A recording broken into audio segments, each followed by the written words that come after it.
I appreciate the moment to share with our taxpayers, and especially those who are on the top of the list. Thank you very much for giving me the opportunity to be part of this very important occasion, because this year's National Taxpayers Day comes at a time of tremendous crisis as well as immense opportunity. It therefore calls for sober reflection, radical change, and resolute action to make our tax administration fairer, better, and aligned with the revenue policy of a nation in pursuit of self-reliance. As I stated earlier, the state of our public finances is unsatisfactory. Given this, how we proceed will determine whether we are facing a threat or an opportunity. Difficult decisions must be made to put matters in good shape. The false comfort of a financial bandage must come to an end, because we are risking short-term comfort in place of sustainability in the long term. We have already taken the direction of retiring expensive, unsustainable consumption subsidies in favor of investing in production, while cutting off the fat in the national budget to eliminate wasteful and irrational expenditure to produce savings which will finance urgent, critical interventions. We continue to live way beyond our means, with an unsustainable proportion of our revenues going to servicing debt. Under these circumstances, critical government services cannot be provided adequately or at all, owing to budgetary constraints. Similarly, essential projects cannot be undertaken for the same reason of unavailability of adequate resources. The implementation of our government's plan for rapid and inclusive socio-economic transformation of our country depends on a robust revenue growth rate and a well-managed budget deficit. We do not have the luxury of gambling with our destiny by living beyond our means, and neither can we afford to fail in implementing the public finance management agenda that we have. I note the steady growth of revenue mobilized by the Kenya Revenue Authority since 2020, and I congratulate the Kenya Revenue Authority for this effort.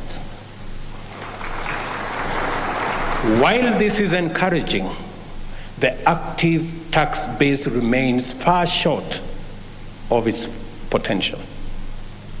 Maybe you clapped too early.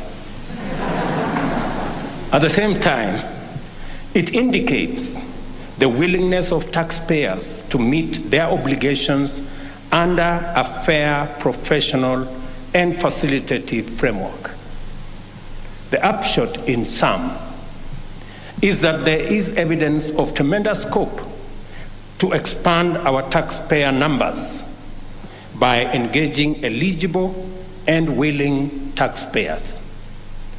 It is time to do the fair thing by supporting patriotic taxpayers who fulfill their obligations by reducing the number of free riders and enlisting more taxpayers to the national building project. A huge obstacle to the realization of our national revenue targets is that in practice, tax administration has traditionally been a repressive, menacing affair which resembles extortion. This extinguishes taxpayer incentives and diminishes the prospects of an expanded tax base, pulling Kenya backwards from its national revenue potential and denying its citizens critical services and development programs. Tax revenue mobilization is a crucial dimension of state sovereignty. The ability to finance national budgets defines true national independence. Those taxpayers who continue to perform their duty of remitting due taxes advance this agenda, thereby engaging in exemplary performance of patriotic duty. A day like this is therefore most appropriate for appreciating and indeed honoring the contribution of those outstanding individuals and corporate citizens in safeguarding, upholding, and enhancing Kenya's sovereignty. I salute you, and on behalf of a grateful nation, I celebrate all of you. It is important to let you know that your commendable contribution to national self-reliance, sustainable development, and citizen well-being is noted with profound appreciation. To signify our appreciation of these distinguished taxpayers, we must move decisively and efficiently to increase the number of taxpayers of all categories and steadily push the tax base towards its full potential. We have no choice, given the facts of our national financial situation, and it also happens to be fundamentally a matter of fairness. No single taxpayer who is eligible should be left out from this obligation, because every exemption denies Kenyans the right to benefit from national resources and is unfair to the loyal taxpayers who do the right thing. It is not an accident that revenue mobilization, though improving, remains far below its potential. The taxpayers' apathy is rife, or that countless potential and actual taxpayers are terrified of the Kenya Revenue Authority, with several even traumatized by the sight of its officials. Revenue leakages, collusion between evaders and KRA officials to subvert revenue administration, a culture of raids, extortion, disruption of taxpayers' operations, and obstruction of business are some dimensions of a wrong culture, robbing our citizens of shared prosperity. I have discussed these issues with the management of the Kenya Revenue Authority. I have discussed these issues with the Commissioner General. I have brought to his attention many of the practices that go on at the moment. For example, we are selling 2.9 billion stamps for our excisable products, while our neighbor, Tanzania, is selling 7.2 billion stamps. Uganda is selling 9 billion stamps. Those two economies are smaller than ours. It means we should be selling between 10 billion and 12 billion stamps. But the trouble is, the government is selling 2.9 billion stamps. There are people who are selling the balance,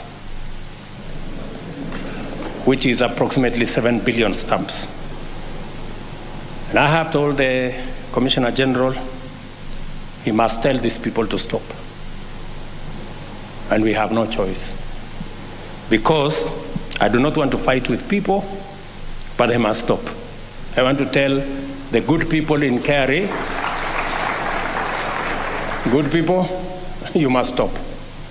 Because I have given enough information to Commissioner General to sort out that mess. And I have told him if he doesn't sort out the mess, I will sort it out myself.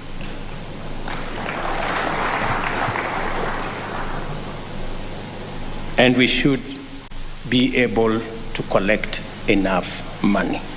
We are determined, and let me repeat, we are determined to effect decisive change in order to swiftly reverse this unsatisfactory state of affairs.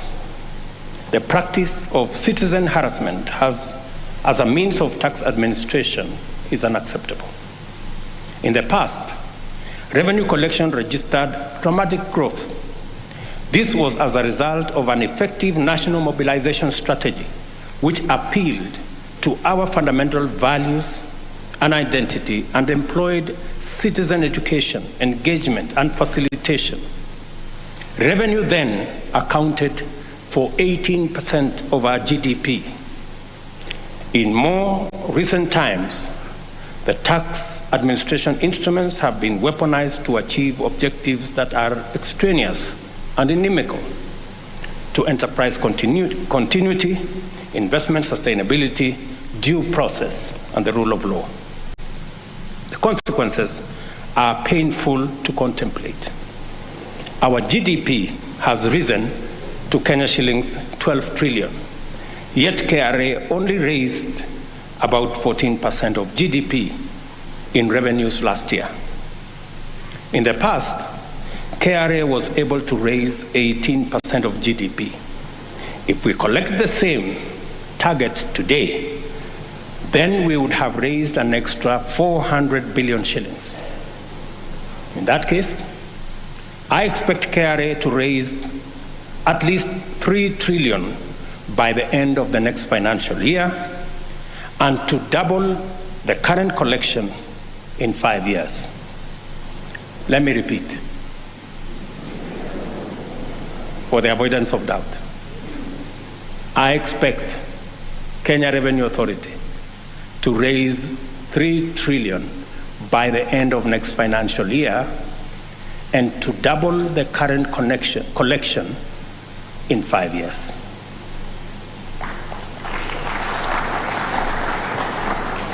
I can see the Commissioner General recording. Let me repeat it again so that you get it right.